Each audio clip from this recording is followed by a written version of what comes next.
Bonsoir à tous. Bonsoir. Il est 20h05. Nous avons eu un petit souci au niveau de la connexion.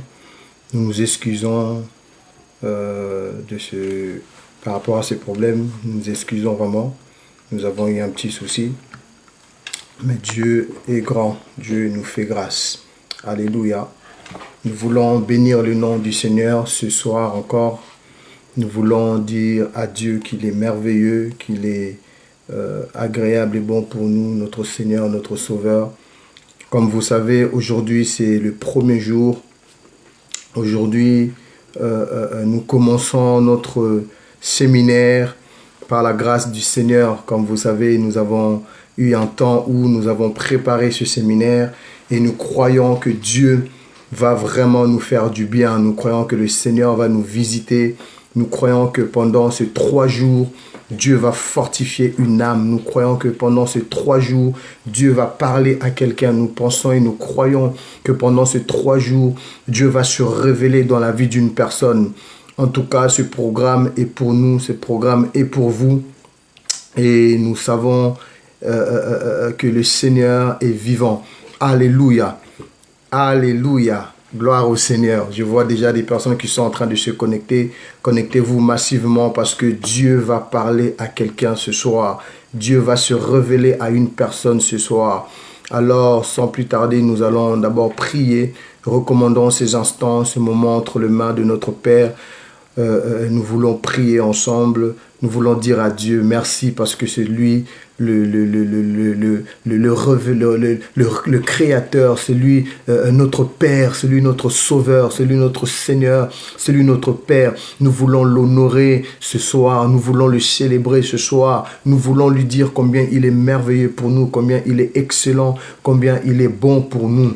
Est-ce que tu peux lever ta voix là où tu es, commencer à recommander ces instants, ce moment entre les mains du Seigneur. Père éternel, nous voulons te bénir, nous voulons te rendre toute la gloire, Seigneur. Nous voulons te célébrer, te magnifier, t'adorer. Toi notre Père, toi notre Dieu. Seigneur, nous te recommandons ces instants, nous te recommandons ce moment que nous voulons passer dans ta présence, ô Dieu. Il est écrit dans ta parole que nulle personne ne peut être attirée si c'est par ton esprit, si c'est toi qui l'attires. Seigneur, tu nous as attirés ce soir pour nous parler. Tu nous as convoqués ce soir pour nous parler. Seigneur, c'est toi, ô Dieu, qui a, éternel tout-puissant, mon Dieu, mon roi, arrêté ce temps pour nous. C'est toi qui as consacré ce moment pour nous. Et nous voulons, Seigneur Jésus-Christ de Nazareth, mon Dieu, mon roi, ô Père, réceptionner ce temps avec, éternel amour, avec Saint d'Israël, mon Dieu, mon roi, ô Père, joie.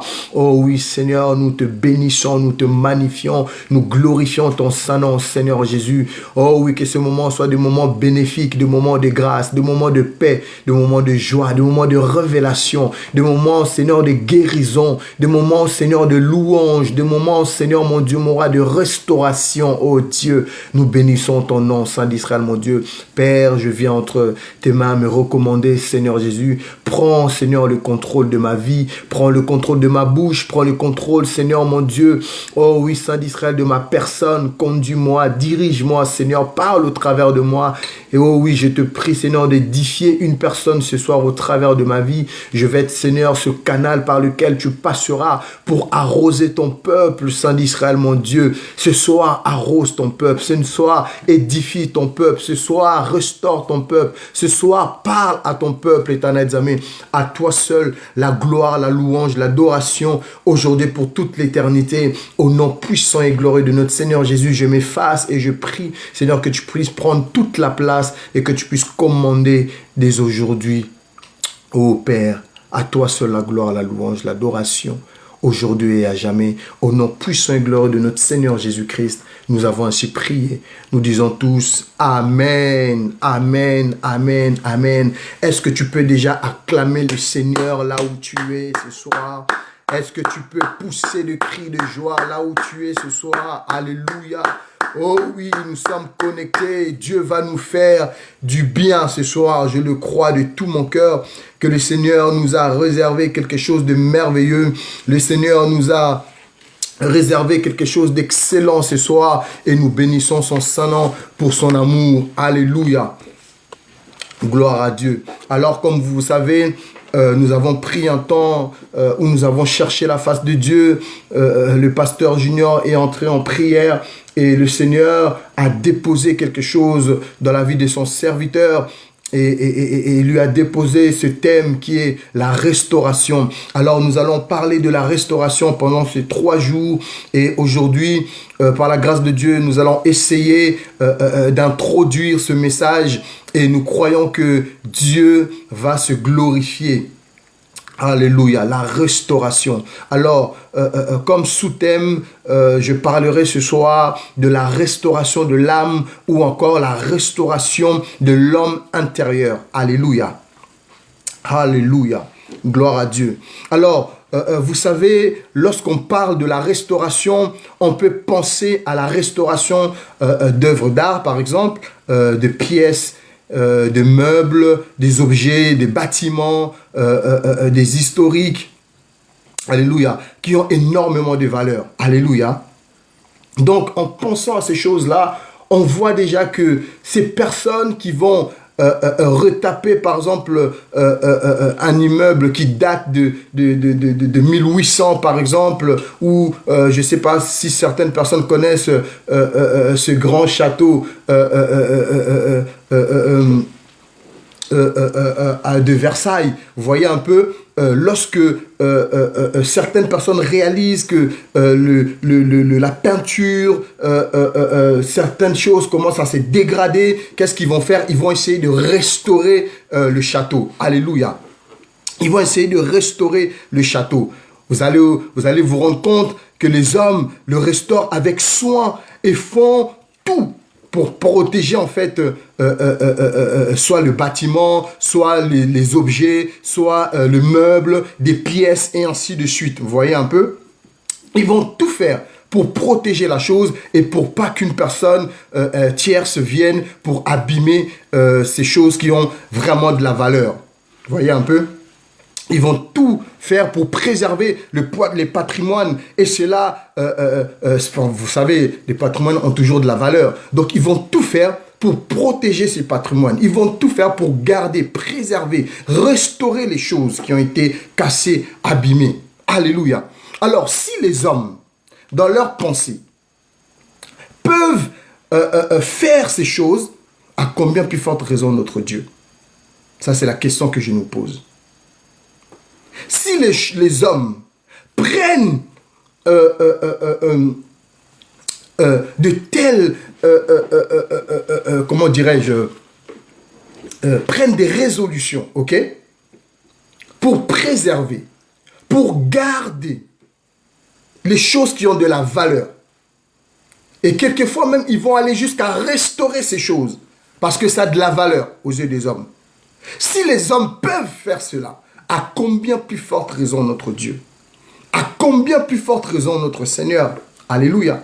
Il en est de même avec le Seigneur. Lorsqu'il nous restaure, il fait en sorte qu'il le fasse avec bienveillance. Quand Dieu veut restaurer une personne, Dieu le fait avec amour, avec bienveillance. Alléluia. Lorsqu'il le fait, il le fait en sorte qu'aucune personne ne puisse nous toucher, qu'aucune personne ne puisse nous atteindre. Alléluia. Restez avec moi, je suis en train de nous emmener quelque part. Nous allons comprendre la suite. Le Dieu que nous servons est un Dieu de la restauration. Je le répète encore.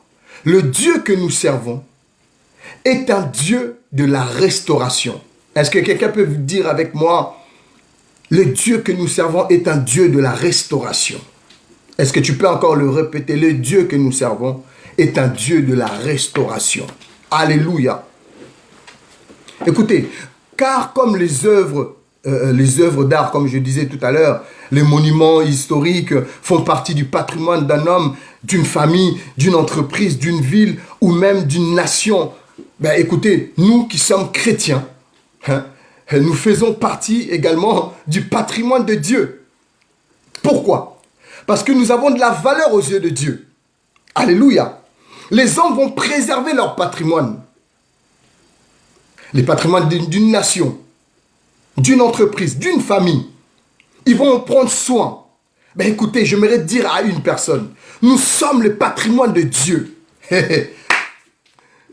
Alléluia. Dieu prend soin de nous. Oh, est-ce que quelqu'un comprend cela? Dieu prend soin de nous. Pourquoi? Parce que nous sommes son patrimoine. Alléluia. Alléluia. Est-ce que je peux avancer? Ok. Alors, on peut se poser la question déjà pour se dire, mais qu'est-ce que cela signifie restauration? Alors, lorsqu'on parle de la restauration, restauration vient du mot restaurer. Et restaurer donne réparer en respectant l'état primitif. Ça donne également remettre en bon état une chose dégradée. Tout à l'heure, je disais, ces hommes-là qui vont remettre en état tout ce qui est dégradé. Pourquoi? Parce que ça a de la valeur. Alléluia. Restaurer donne également, c'est lorsqu'on parle de la restauration, c'est le fait de rétablir quelque chose dans son état d'origine ou encore dans son état initial. C'est ça, restaurer. Alléluia. C'est le fait de rétablir, je le répète encore, de rétablir quelque chose dans son état d'origine ou initial. Lorsqu'on parle de la restauration, on voit le mot réparer. Alléluia. On voit le mot réparer. Alléluia. Mais lorsqu'on vient dans la parole de Dieu, nous pouvons également parler de la restauration, mais on va utiliser d'autres mots pour parler de la restauration. Chez nous les chrétiens, lorsqu'on parle de la restauration, on peut voir deux mots. Et ces mots-là sont très importants dans la Bible. Ils sont très importants. Le premier mot, c'est la régénération. Alléluia. Notez bien, régénération. Et le deuxième mot, c'est la résurrection. Alléluia. Est-ce que vous êtes avec moi ce soir?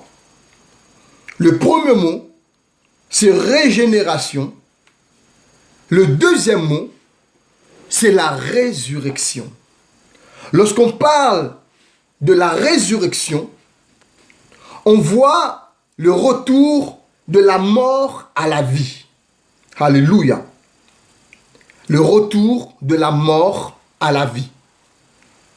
Et lorsqu'on prend le mot régénération, on voit tout de suite la nouvelle naissance. Ou encore le salut. Alléluia. Alléluia. Alors, ce soir, j'aimerais vraiment nous parler de quelque chose qui est important pour parler de la régénération, de la résurrection, et qui donne le mot restauration. Mais j'aimerais qu'on puisse comprendre quelque chose de merveilleux concernant la parole de Dieu. Et nous allons comprendre que dès le commencement, Dieu avait un plan de la restauration. Alors nous allons prendre nos Bibles dans le livre de Genèse, au chapitre 3. Prenons nos Bibles, nous allons lire Genèse chapitre 3. Nous allons comprendre l'importance de la restauration et pourquoi Dieu, dès le commencement, va nous parler de la restauration. Alléluia. Alors aujourd'hui, comme je disais, comme sous-thème, je parlerai de la restauration au niveau de l'âme et la restauration de l'homme intérieur.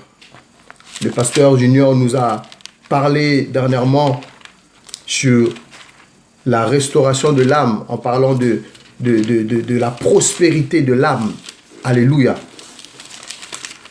Et aujourd'hui, nous allons toucher un point qui est important pour nous et qui va nous aider. Alléluia. Genèse chapitre 3, à partir du verset 22. Genèse chapitre 3, au verset 22. J'ai lu la parole de Dieu. L'Éternel Dieu dit, « Voici l'homme est devenu comme l'un de nous, pour la connaissance du bien et du mal. Empêchons-le maintenant d'avancer sa main, de prendre de l'arbre de vie et d'en manger et de vivre éternellement. » Et l'Éternel Dieu le chassa du jardin, d'Éden pour qu'il cultive la terre d'où il a été tiré. C'est ainsi qu'il chassa Adam et il mit à l'orient du jardin d'Éden le chérubin qui agitait une épée flamboyante pour garder le chemin de l'arbre de vie. La Bible dit, Adam connut, nous sommes au chapitre 4, Adam connut Ève, sa femme, elle conçut un enfant, Caïn, et elle dit, j'ai acquis un homme de par l'Éternel. Alléluia. Nous sommes dans un contexte où cette histoire, je peux même dire que nous maîtrisons cette histoire, nous connaissons cette histoire. Adam qui fut le premier homme que Dieu va former, que Dieu va créer, que Dieu va donner pour l'humanité. Adam est notre Père. C'est le premier homme que Dieu va former sur la terre. Alléluia. Et lorsque vous lisez Genèse au chapitre 1er, au chapitre 2, jusqu'au chapitre 3 que nous venons de lire, nous allons comprendre une réalité. La Bible dit au commencement, Dieu créa les cieux et la terre. Et la Bible dit également que l'Esprit de Dieu était là, il se mouvait au-dessus des eaux, et Dieu va dire que la lumière soit et la lumière fut. Pourquoi? Parce que Dieu a constaté qu'il y avait les ténèbres au niveau de la terre. Donc Dieu va appeler la lumière, et la lumière va venir pour éclairer toute la surface de la terre. Ça, c'est la première chose. En réalité, lorsqu'on parle de la lumière, lorsqu'on parle du ténèbre, de l'autre côté, on voit la lumière. Dès le commencement, Dieu a commencé par la restauration. Dieu va restaurer la terre. Pourquoi? Parce que la terre était informe et vide. On voit à partir de là le mot restauration. Dieu va commencer par la restauration de la terre.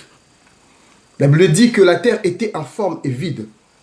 Et sur la surface de la terre, il y avait le ténèbre. Alléluia. Dieu va constater la chose.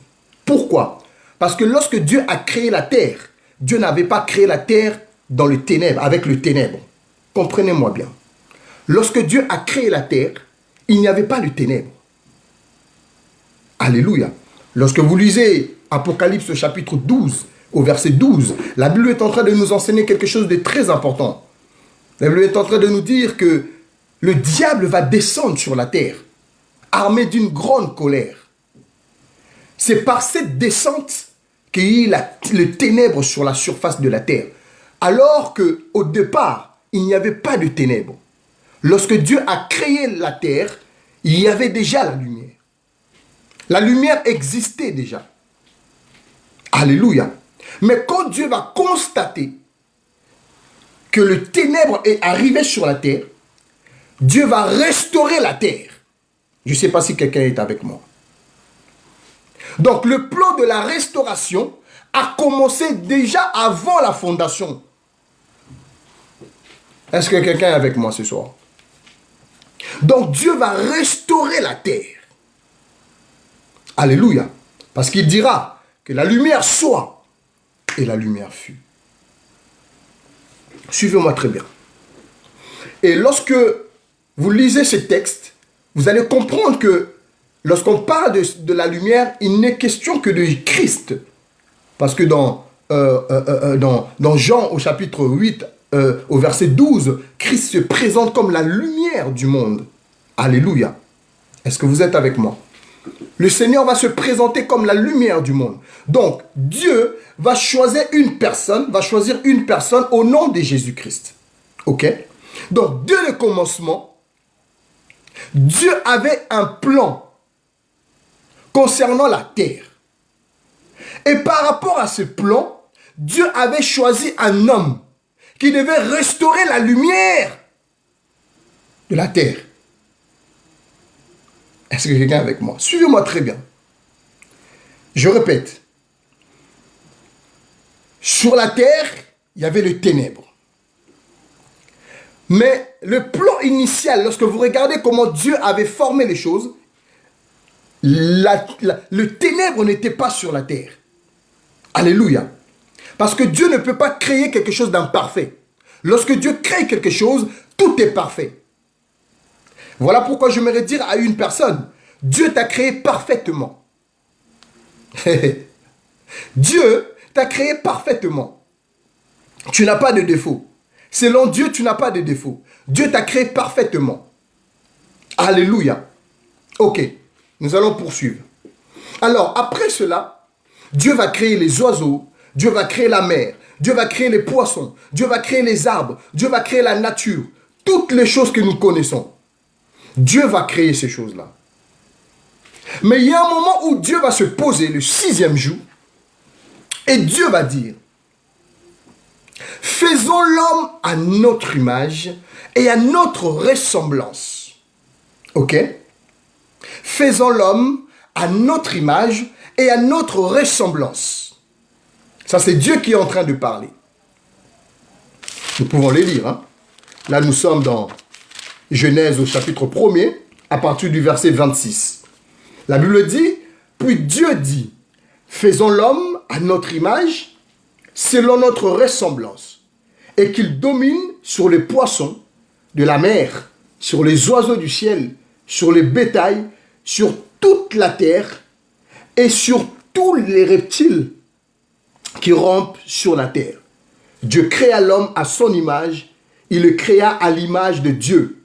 Il créa l'homme et la femme. Est-ce que quelqu'un est avec moi ce soir?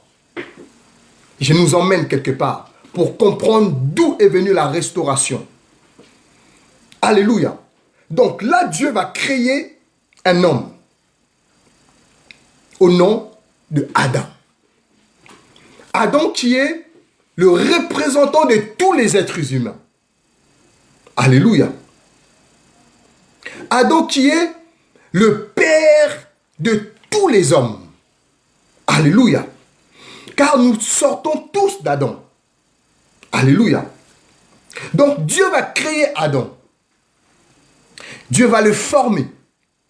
Et Dieu va le placer dans Éden. Ok? Le lieu où Dieu avait destiné ou prédestiné à l'homme. Donc Dieu va prendre l'homme et va le placer dans Éden. Ok? Et Dieu va lui donner quelques instructions. Il y a 2 arbres. L'un tu mangeras, l'autre tu ne toucheras pas. Nous connaissons ces paroles. Alléluia. Et qu'est-ce qui va se passer?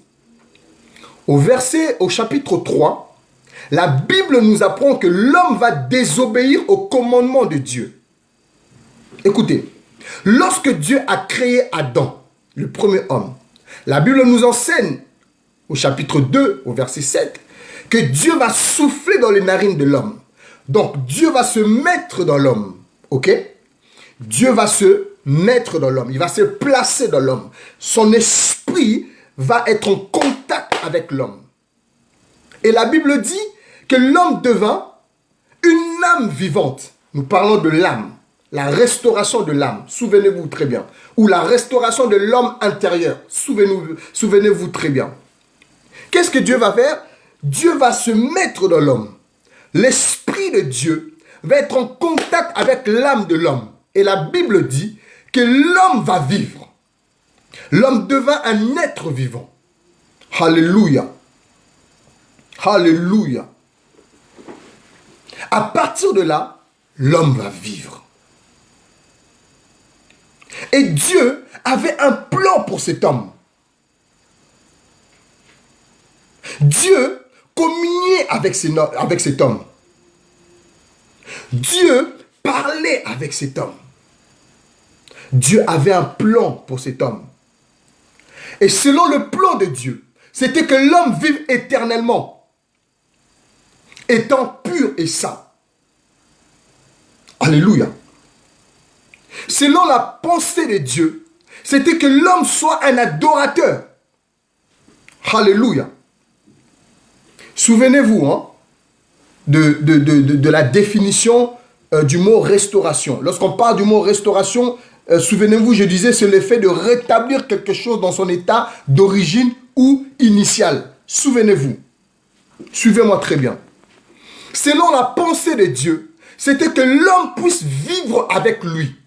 C'est que l'homme puisse converser avec lui. c'est que l'homme puisse être auprès de Dieu, que l'homme soit un adorateur, un ami de Dieu. Alléluia. Ça, c'était la pensée de Dieu. Mais qu'est-ce qui va se passer? Dans le chapitre 3, lorsque l'homme va pécher, alléluia, il va avoir séparation entre l'homme et Dieu. Parce que lorsque Dieu a créé l'homme, souvenez-vous, je l'ai dit tout à l'heure, c'était pour que l'homme puisse vivre avec lui. La pensée de Dieu, c'était de vivre avec l'homme. La pensée de Dieu, c'était que l'homme soit un ami de Dieu. Même lorsqu'il allait se répandre sur la terre, tous ces hommes-là allaient être des amis de Dieu, des enfants de Dieu. Alléluia. Des serviteurs de Dieu, des adorateurs. Ça, c'était la pensée de Dieu. Mais lorsque l'homme va pécher, la nature de l'homme va être corrompue, dégradée. Je ne sais pas si quelqu'un est en train de me suivre. Corrompu, dégradé. Alléluia. Et qu'est-ce qui va se passer? Dieu va chasser l'homme. Alléluia. Dieu va chasser l'homme. Mais la pensée de Dieu ne va pas changer. Sa pensée initiale ne va pas changer. Sa pensée d'origine ne va pas changer. Est-ce que quelqu'un est avec moi? Est-ce que tu peux acclamer le Seigneur pour son amour? Oh mon Dieu! Quand Dieu appelle un homme, quand Dieu déclare une parole dans la vie d'un homme, Dieu ne change pas cette parole. C'est l'homme qui change, mais Dieu ne change pas sa parole. Quand Dieu déclare une parole dans ta vie, bien-aimé, je te dis la vérité, Dieu ne changera jamais sa parole sur ta vie. Cette parole s'accomplira sur ta vie. Aussi longtemps tu resteras obéissant à Dieu. Alléluia. Ok. Donc dans la pensée de Dieu, c'était que l'homme puisse vivre avec lui. Même lorsque l'homme va pécher, quand l'homme va pécher, il va sortir de la volonté de Dieu. La pensée initiale de Dieu va rester la même. La pensée d'origine de Dieu restera la même, ne va pas changer. Alléluia. Alors qu'est-ce que Dieu va faire? Dieu va tout faire, écoutez-moi très bien. Dieu va tout faire pour restaurer l'âme de l'homme. Parce que la chose qui était touchée, atteinte, c'est au niveau de l'âme. C'était l'homme intérieur qui était touché. Et l'Esprit de Dieu va partir. Donc il va avoir dégradation. Alléluia. Il va avoir séparation. Alléluia. Et qu'est-ce que Dieu va faire? Dieu va chercher à réparer la chose. Suivez-moi très bien. Parce que pour parler de la restauration, il faut rentrer d'abord dans l'histoire pour comprendre qu'est-ce qu'est réellement la restauration. Parce que nous parlons de la restauration, nous qui sommes chrétiens. Mais qu'est-ce qu'est la restauration et d'où est venue la restauration? La restauration vient dès le commencement. Donc Dieu va chercher à réparer les choses. Alléluia. Dieu va chercher à réparer les choses. Dieu va chercher à renouveler les choses. Selon sa pensée initiale et sa pensée d'origine. Alléluia. Et qu'est-ce qui va se passer? Vous allez voir avec moi, lorsque vous lisez la parole de Dieu, vous allez réaliser quelque chose de très important avec moi. Dieu va se choisir des prophètes. Dieu va se choisir des rois, des sacrificateurs. Vous savez pourquoi? La seule chose ou le seul but de Dieu, lorsqu'il choisissait ces hommes et ces femmes, c'était le but, c'était de restaurer l'homme. De restaurer l'homme. De renouveler l'homme. D'emmener l'homme à son état initial. Mais regardez qu'est-ce qui va se passer. Dieu va se choisir également des hommes. Pour rétablir l'homme, Dieu ne va pas chercher un ange. Mais Dieu va se choisir aussi des hommes. Ah mon Dieu.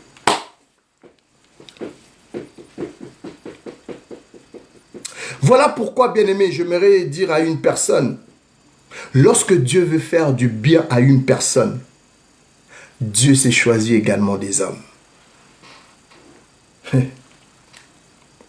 Écoutez, Dieu va prendre des hommes.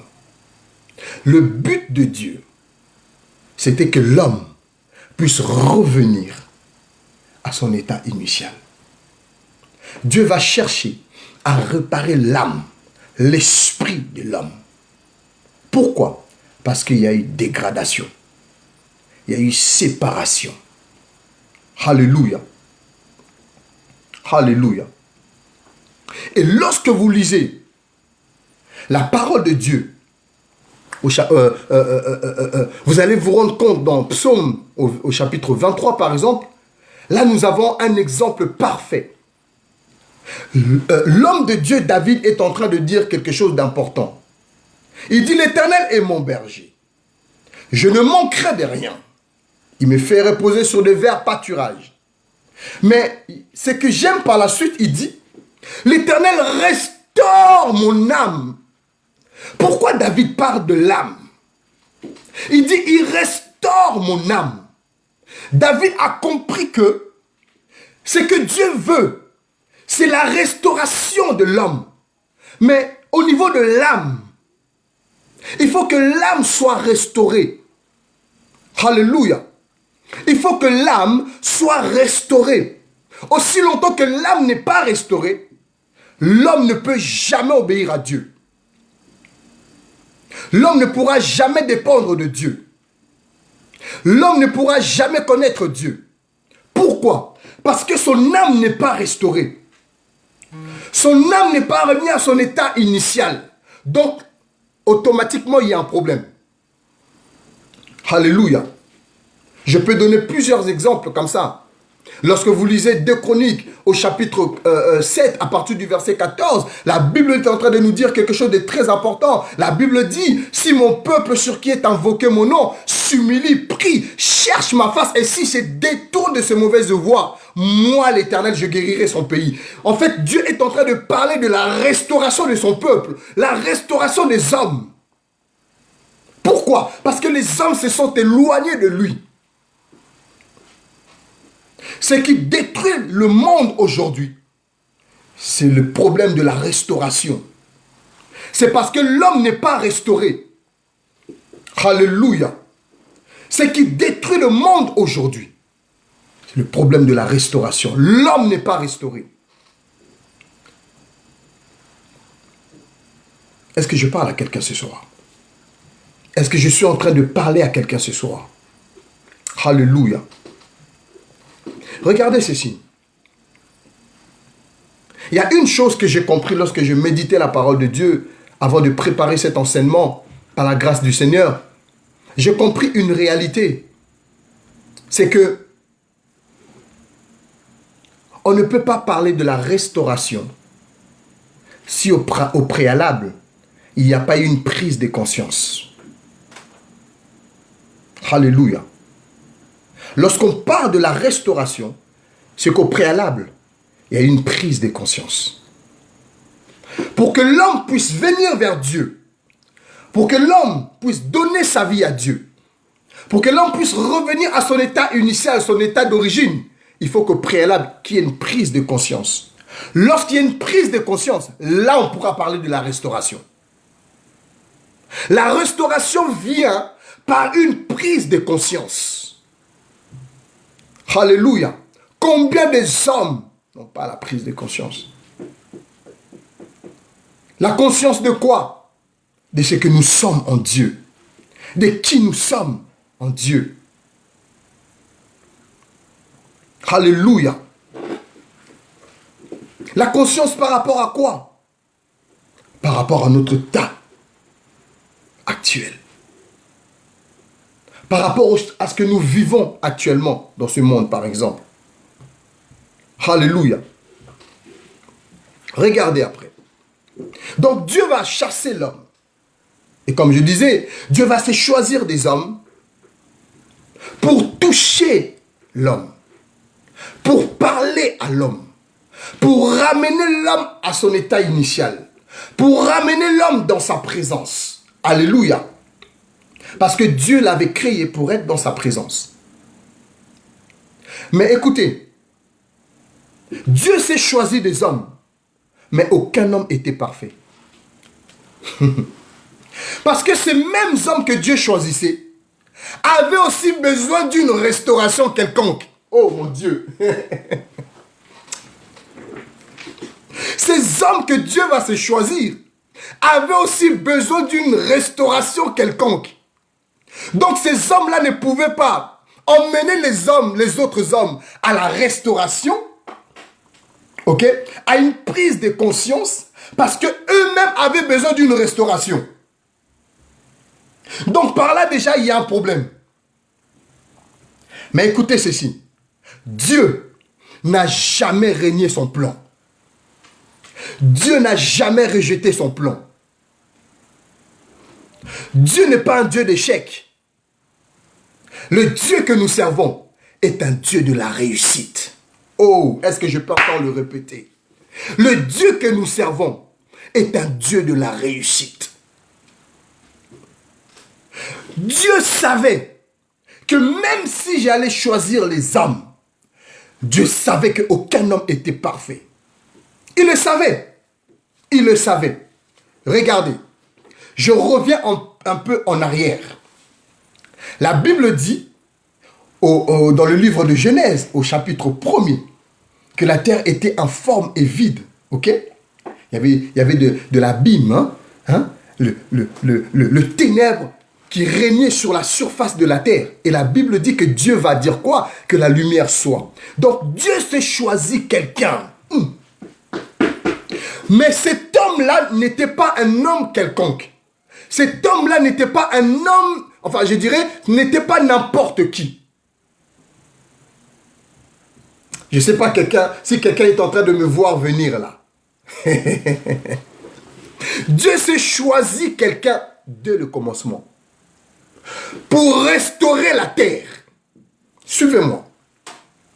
Il s'est choisi Jésus-Christ de Nazareth. Ça, c'était pour restaurer la terre. Parce que la terre était informe et vide. Il y avait le ténèbre sur la terre. Dieu a restauré la terre par la lumière. Suivez-moi. Il s'est choisi un homme au nom de Jésus-Christ de Nazareth. Dès le commencement. Pour l'homme, au départ, Dieu va prendre des prophètes. Dieu va prendre des sacrificateurs, des rois et d'autres serviteurs de Dieu. Dieu va se servir d'eux pour toucher l'âme de l'homme et emmener l'homme à son état initial. Mais ces hommes-là avaient aussi besoin d'être restaurés. Donc c'était impossible. Mais qu'est-ce qui va se passer? De la même façon que Dieu dès le départ avait choisi Jésus, pour les hommes, Dieu va se choisir la même personne. Pourquoi? Parce qu'il fallait un homme saint, un homme pur et plus encore, il fallait un sang pur pour ramener l'homme à son état initial. Parce qu'il était question du sang. Quelqu'un ne m'a pas compris. Quelqu'un ne m'a pas compris. Le sang, c'est la vie. Alléluia. Lorsque l'homme est mort, alléluia, le sang a coulé. Lorsque l'homme est mort, bien sûr, nous parlons de la mort spirituelle. Ok? L'homme va mourir spirituellement.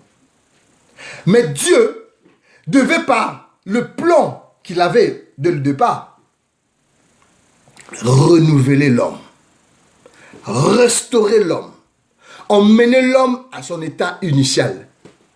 Mais il devait choisir un autre homme. Parce que lorsque Dieu a créé l'homme, dans les veines de l'homme, il y avait du sang. Dans le corps de l'homme, il y avait du sang. Alors il fallait une régénération. Il fallait une nouvelle création.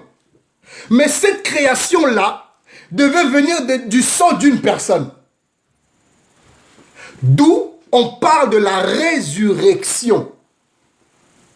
Est-ce que quelqu'un est avec moi? Je ne sais pas si je veux finir cet enseignement. Seigneur, aide-moi. D'où on nous parle de la résurrection. Les sangs. Alléluia. Alléluia. Alléluia. Écoutez, l'âme de l'homme étant affectée par le péché, elle ne pouvait pas obéir et se soumettre à Dieu. Impossible. Impossible. Parce que son âme a été affectée. L'âme de l'homme a été affectée. Donc automatiquement, l'homme ne pouvait plus se soumettre à Dieu. L'homme ne pouvait plus obéir à Dieu. Alléluia. Donc voilà pourquoi il a fallu que Christ vienne sur la terre, afin que par son sang précieux, ok, l'homme soit réconcilié avec Dieu. Alléluia. Alléluia. Souvenez-vous de mon introduction tout à l'heure. Je disais ceci. Les hommes veillaient sur leur patrimoine. Et pour réparer ce patrimoine, prenaient soin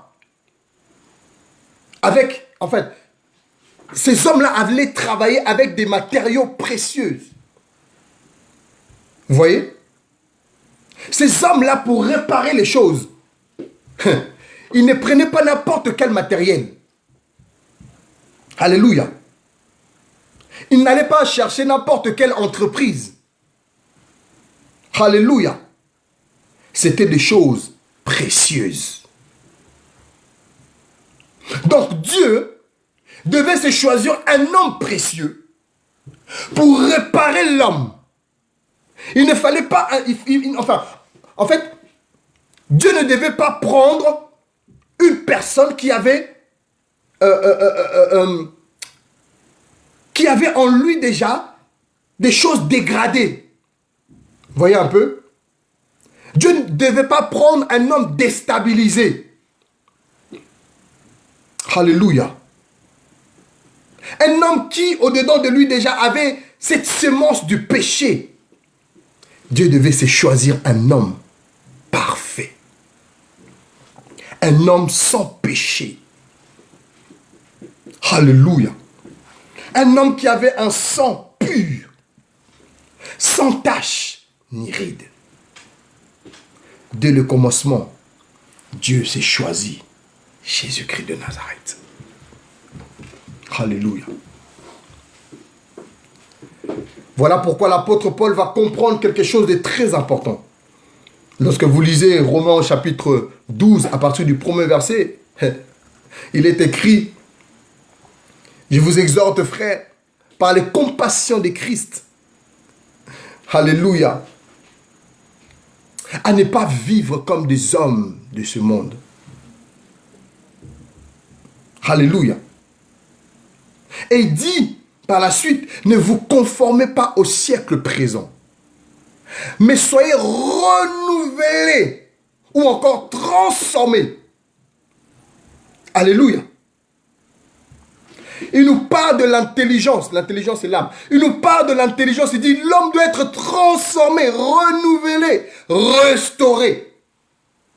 Ne vous conformez pas au siècle présent, mais soyez transformés, renouvelés, restaurés. Il nous parle déjà de la transformation. Il nous parle de la restauration. Sans la restauration, l'homme ne peut pas connaître Dieu. Sans la restauration, l'homme ne peut pas vivre avec Dieu. Sans la restauration, l'homme ne peut pas être un adorateur. Sans la restauration, l'homme ne peut pas connaître le salut. Alléluia. Alléluia. Alléluia. Est-ce que je parle à quelqu'un ce soir? Est-ce que je parle à quelqu'un ce soir? Nous parlons de la restauration de l'homme, ou la restauration de l'âme, l'homme intérieur. Seigneur, aide-moi. Alléluia. J'aimerais savoir, est-ce que vous êtes là ce soir?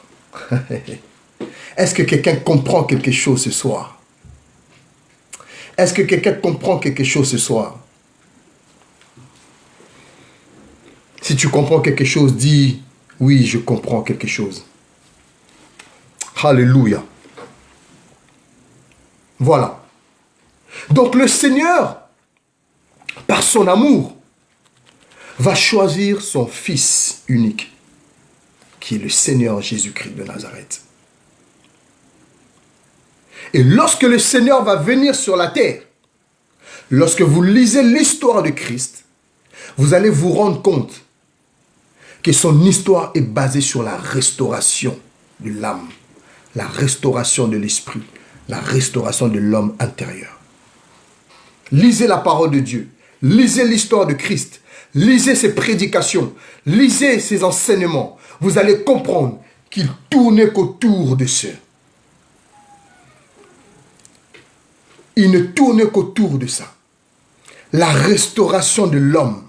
Lorsqu'il parle du salut, il parle de la restauration. Alléluia. Lorsqu'il parle de la nouvelle naissance, dans le livre de Jean, il parle de la restauration. Alléluia. Alléluia. Il ne parle que de ça. Le Seigneur ne parle que de ça. Alléluia. Et lorsque vous lisez 2 Corinthiens chapitre 5 à partir du verset 17, l'apôtre Paul est en train de nous expliquer quelque chose de très important. Il nous parle également de la restauration. Il dit, si une personne est en Christ, voici qu'il devient quoi? Une nouvelle création. Si quelqu'un est en Christ, cette personne devient une nouvelle création. J'aime ce mot création. Mais création à partir de quoi? À partir du sang. Oh mon Dieu. Parce que Christ devait verser son sang à Golgotha. Écoutez, j'aimerais un peu revenir en arrière. Vous allez comprendre quelque chose de très important. Que Dieu m'a ouvert les yeux. En parlant de la restauration.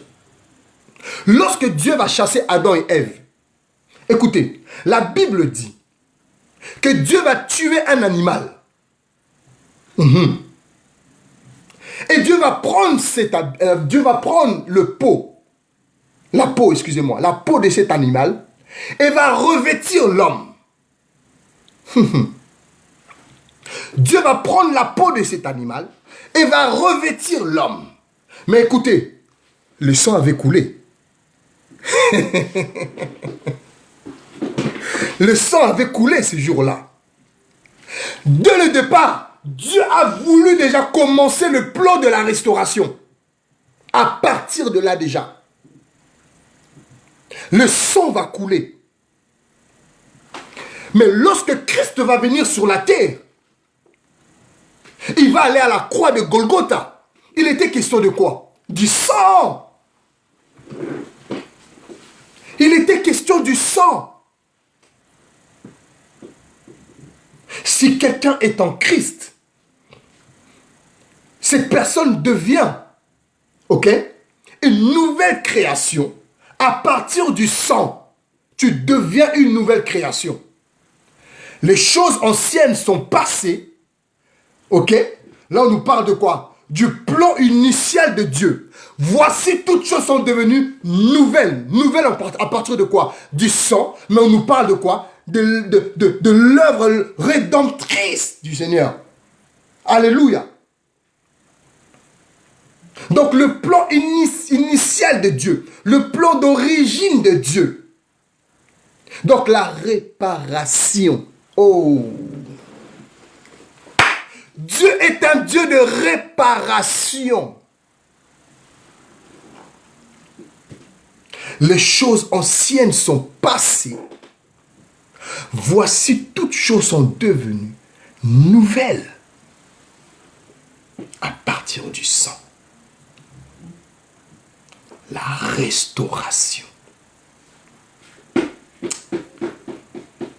Je suis dans mon introduction. La restauration. Maraba shekerebo santaraba baba baba baba baba. Ibrazaba kantaraba. Le temps nous fait défaut, mon Dieu. Makabraza kantaragaba shakaraba santa. Ibrazaba raba santaraba baba baba baba baba shekerebo koraba santaraba inderebo sha. Donc par le sang de Jésus-Christ, Dieu va restaurer l'homme. Par le sang de Jésus-Christ, Dieu va renouveler l'homme. Par le sang de Jésus-Christ, Dieu va réparer l'homme et emmener l'homme dans son état initial. Bien-aimé, je vais m'arrêter là ce soir. Il est 20h55. Je ne pourrai pas finir ce que le Seigneur a déposé dans mon cœur. Mais je crois de tout mon cœur et je pense que le peu que j'ai pu à nous enseigner ce soir, je crois et je pense que nous avons déjà compris le commencement, le pourquoi le pourquoi du mot restauration. Pourquoi Dieu, dès le commencement, nous parle de la restauration. Je crois que nous avons compris cela. Et je crois que par la pensée de Dieu, que certaines personnes ce soir vont avoir une prise de conscience. Dieu ne t'a pas créé pour vivre dans le péché. Dieu ne t'a pas créé pour voler. Dieu ne t'a pas créé pour être sans Dieu. Dieu t'a créé pour être auprès de lui. Que Dieu vous bénisse. Nous allons prier. Chacun va prier par rapport à la parole qu'il a entendue et recommander sa vie entre les mains du Seigneur. Et si tu es là, tu n'as jamais donné ta vie à Jésus. Si ce message t'a touché, si tu veux vivre avec le Seigneur, vivre avec Dieu, il n'est pas trop tard. Ce soir, il te suffit d'accepter Jésus-Christ de Nazareth comme ton Sauveur et ton Seigneur. D'ouvrir ton cœur, de l'appeler, de lui dire « Entre dans ma vie, prends possession de ma vie et conduis-moi, dirige-moi. Je désire t'appartenir. » Et Dieu viendra vers toi. Alléluia. Est-ce que tu peux prier avec moi? Seigneur notre Dieu, nous voulons te rendre toute la gloire. Te magnifier, te célébrer, t'adorer. Te dire merci pour ce que tu es. Merci pour ces paroles. Merci pour ta grâce. Merci pour ton amour. Nous te bénissons, tendre Père, pour ta présence, Seigneur. Nous te glorifions, nous te magnifions. Nous te recommandons la suite de ce programme entre tes mains. Je prie, Seigneur Jésus, que tu puisses te servir de nous comme des sources de bénédiction, pour que ton peuple soit béni, pour que ton peuple soit enrichi, pour que ton peuple, Père, puisse revenir à toi. C'est toi qui attires, Seigneur. Attire ton peuple par la restauration de l'âme. Nous te bénissons, nous te glorifions, nous te célébrons. Au nom puissant et glorieux de notre Seigneur Jésus-Christ, nous avons ainsi prié. Nous disons Amen. Est-ce que tu peux acclamer le roi du roi là où tu es? Est-ce que tu peux l'acclamer là où tu es? Alléluia. Alléluia, alléluia, alléluia. Est-ce que quelqu'un a été béni ce soir? Est-ce que quelqu'un a été béni ce soir? Alléluia, notre Dieu est merveilleux. Alors nous avons fini notre programme de ce soir. Ce soir, c'était waouh. Dieu m'a en tout cas béni. Et j'espère que le Seigneur vous a également béni. Alors nous nous retrouvons demain à partir de 16 heures. Nous allons encore écouter la parole de Dieu qui sera enseignée. Et je crois de tout mon cœur que le Seigneur va richement nous bénir. Je crois de tout mon cœur que le Seigneur va nous restaurer encore une fois de plus. Je crois de tout mon cœur que Dieu va visiter quelqu'un demain. Demain, c'est en présentiel. Oh mon Dieu, demain, c'est en présentiel. Alors, invite un ami, invite une amie, invite un frère, invite une sœur, invite un membre de ta famille. Ne viens pas seul, viens avec une personne. Car la parole de Dieu va certainement se poser sur une personne et va libérer cette personne. Au nom de Jésus-Christ de Nazareth. Que Dieu vous bénisse demain à 16 heures.